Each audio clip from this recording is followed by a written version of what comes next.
Coach, how difficult has it been for you to prepare for games and practice when you have injuries all over the place? It's difficult, but we usually figure it out. It's it's it's it's a unique challenge, but it's something that honestly I love, and it's been weird. Again this year it hasn't been as many injuries, but it has been key players. But at the same time too, we got enough to win, and I think those are the pressures that I put on myself. So I don't really look at it maybe the way you perceive. You gave me the question because again, I'm looking at last game because it was the last game. 33% from the field, 27 from the three, and we lose the game. You have, you know, 20 points. Vatek gets 20 points off turnovers. That's the real that's the real tragedy. In a sense, we can't turn the ball over like that if we're trying to win games. So, you know, injuries are part of it, and you want guys to get healthy, but that won't make up no excuse for that. You have an update on the guy kind of timeline there. We saw Mo still in the boot. You know what? I'm not for sure. Makai did get up and down. Today was the first day he's done that, so we'll see. Again, I'm not for sure. Um, but if he isn't ready to go, we got to, we'll figure it out. You know what I mean? But again, he did get up and down. And I think it'll be, some sort of game time decision. I would assume.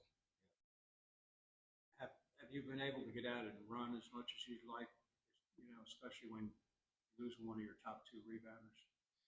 Well, we've actually gotten a lot of mileage. I feel like out of small lineup.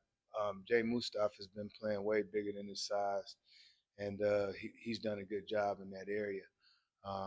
There's been pockets in games that hurt us. In the Vitek game was one of them games. It was a pocket where we couldn't get some defensive rebounds, and they capitalized on some things, and that hurt us. But at the end of the day, we out rebounded them. So, yeah, it does hurt us.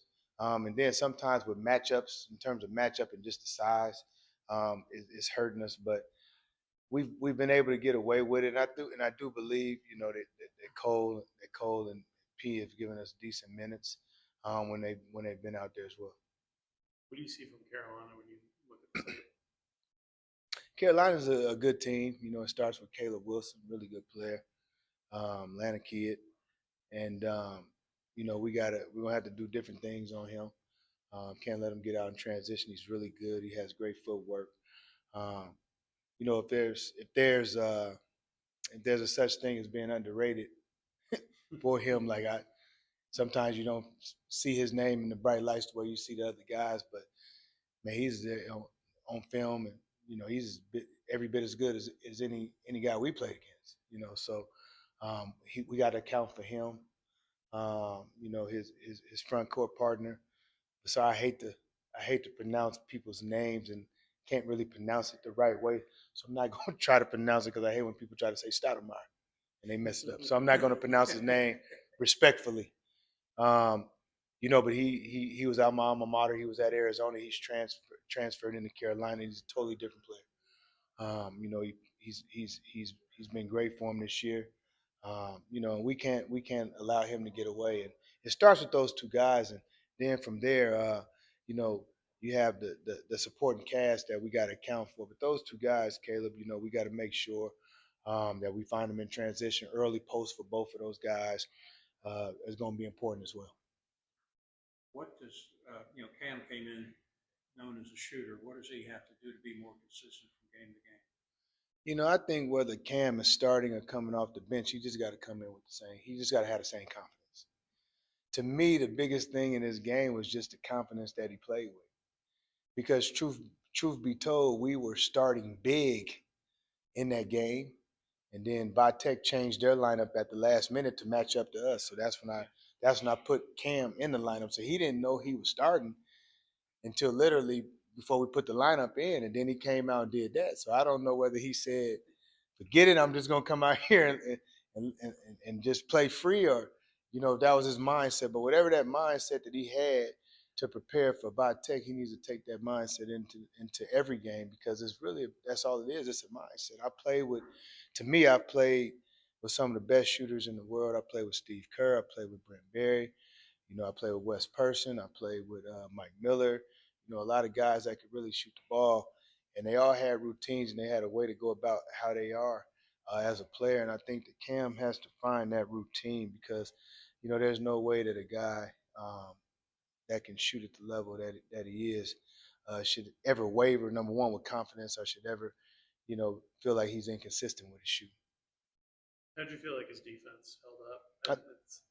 It seemed like he was playing better on the defense. Yeah. I thought he was solid. I thought he did a good job. He really took a lot of pride in it. He stayed in front of his guy, and I think he was committed to it. And I've told him, look, in terms of one-on-one defense, we're not asking him to be a stopper. We're asking him to stay between his man and the basket. And I think off ball is where he has to be elite because that has nothing to do with anything but effort, talking, being loud.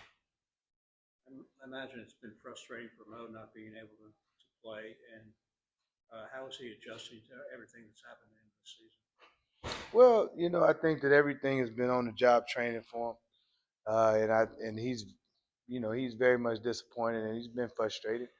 But he has to see a light at the end of the tunnel. So what we got to do is, number one, we got to be there for him. We got to support him. But then number two, even in this time, he has to continue to lift. He has to continue to, to the best of his ability, if he can, a stationary, whatever that looks like, stationary bike, where he's not putting the pressure on the foot or whatever, and until he's able to be himself again.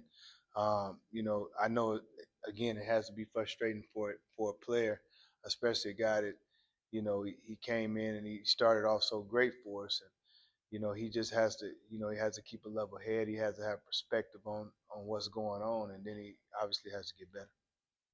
Not to look ahead, but you get to go take your team out for like a week out to California. Right.